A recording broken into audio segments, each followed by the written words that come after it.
The Cheating Death Podcast is a comedy, random, truth-seeking information podcast containing information, subject matter, language, and course material that may not be suitable for all listeners. Your discretion in this matter is advised. On today's episode of the Cheating Death Podcast, we discuss Jonathan Fitzgerald Kennedy, the Leviathan leader of the 1960s and whom was taken from us way too soon. We also provide you with an all-new Annihilation Announcement, a new joke of the episode, and more. So feel free to grab yourself a coffee, grab yourself a blanket, put your feet up, and let us tell you how you can cheat death.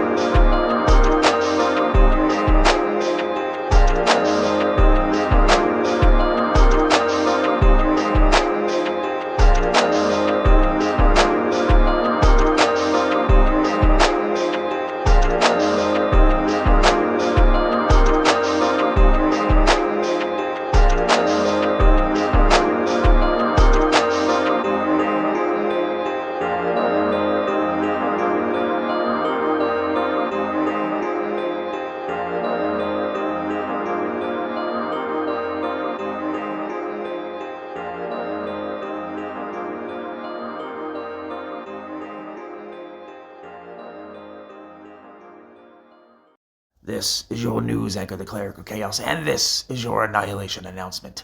22nd of November 1963, when JFK left this world, it was noted that he was probably one of the only presidents in a long period of time, past, present, or future, that would really be able to empathize with the individuals in whom he was leading, the souls he was serving in the United States of America.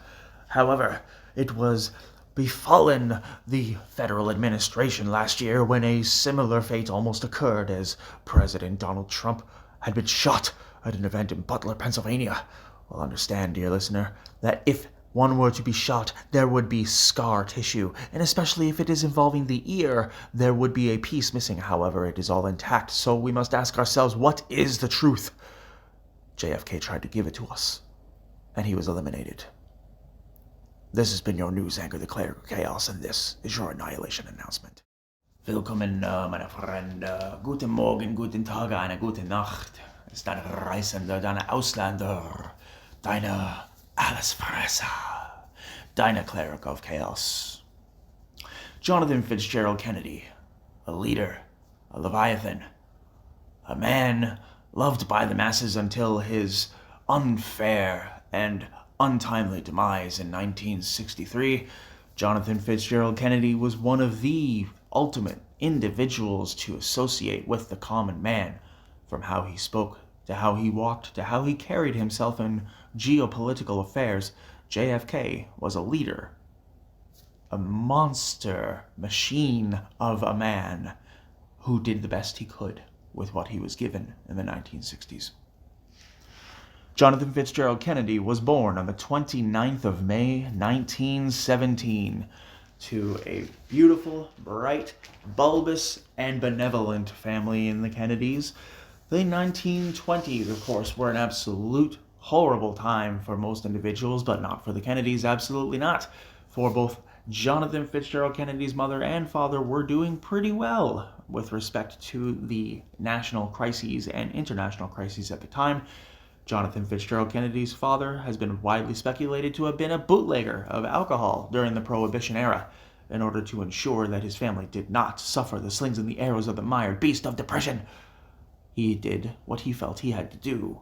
Now, whether or not this is true, it has been widely publicized that this information is indeed legitimate and that JFK's dad was indeed a bootlegger. However, the nature of this program and of this podcast specifically is we tell you the truth. We don't give you a red truth. We don't give you a blue truth. We tell you the truth. The straight, objective, it happened truth. So, that being said, we're not going to dive into detail on JFK's father, as it would not necessarily be conducive to the overall realm of providing you with the objective truth, as there are so many bits and pieces and articles on who JFK's father was, who JFK's family is, that it would not really necessarily behoove you, dear listener, to have to listen to me go on about JFK's dad for 2 minutes. Understand that Jonathan Fitzgerald Kennedy, or I'll just call him JFK because that's what everybody else does, right? From the time that he entered into government, it was quite clear that he was different. It's quite clear that he had a different mission, a different vision. He genuinely wanted to see America rise and become the great nation that it had been before.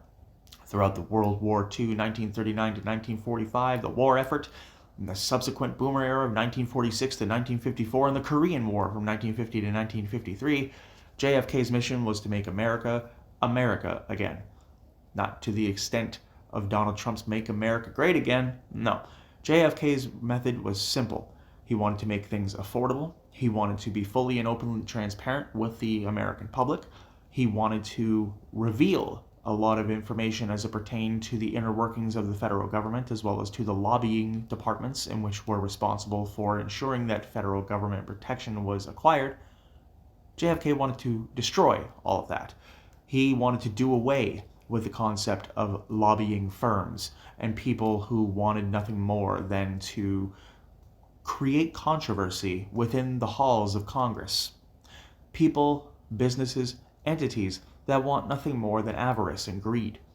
JFK did everything he could to possibly circumvent this situation. He tried his very best.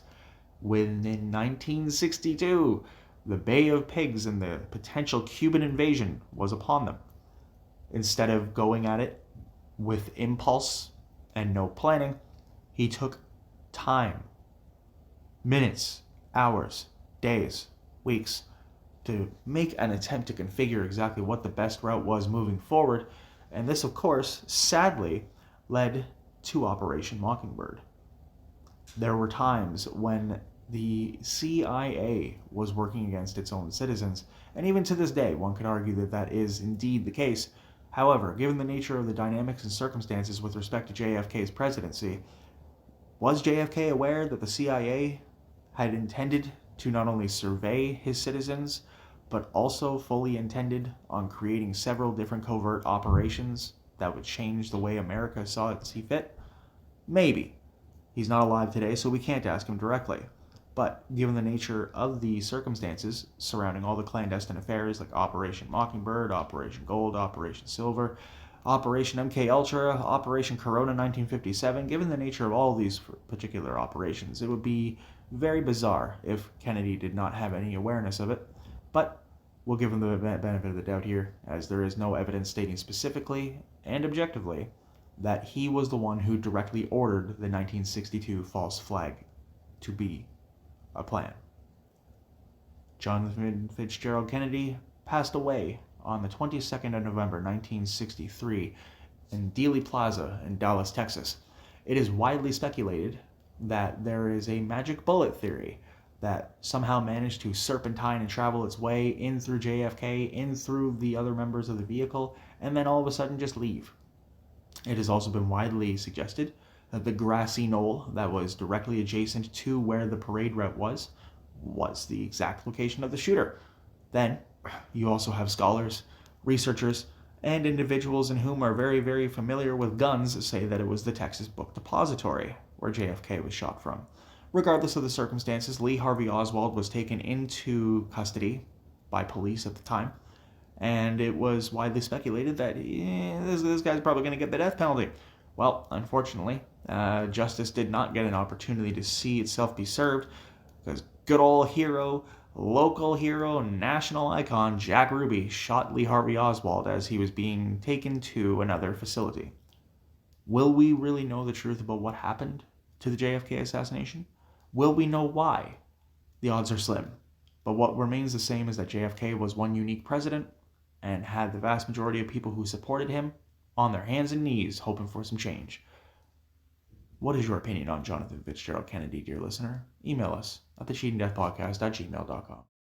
We promised you a top 5 list at the top of the episode, so without further ado, a top 5 list of our favorite football teams. Now, this doesn't necessarily encompass any era specifically, just the top 5 of each of us in the program at this moment in stage and time. Coming in at number 5, we have the Denver Broncos. Coming in at number 4, we have the Indianapolis Colts. Coming in at number 3, we have the Baltimore Ravens. Coming in at number 2, we have the Dallas Cowboys. And coming in at number 1, there is absolutely no debating this, in our minds, but it is the New York Giants. For the number one is based on their 2007 and 2011 performances respectively, and Eli Manning being a favorite quarterback of the program. What is your top 5 favorite list of football teams? Email us at thecheatingdeathpodcast@gmail.com. Today's joke is brought to you by the Cleric of Chaos. Back when Jonathan Fitzgerald Kennedy was the governor of Massachusetts, it was obvious that clam chowder was the staple, the unique dish of the New England area. However, it would also be noted that this is a super meal idea when you are in Massachusetts. The debacle surrounding Jonathan Fitzgerald Kennedy's assassination has been a widely discussed, debated, and noted topic over the course of the past 62 years. It is easily understood how many people would be interested in the assassination of a president.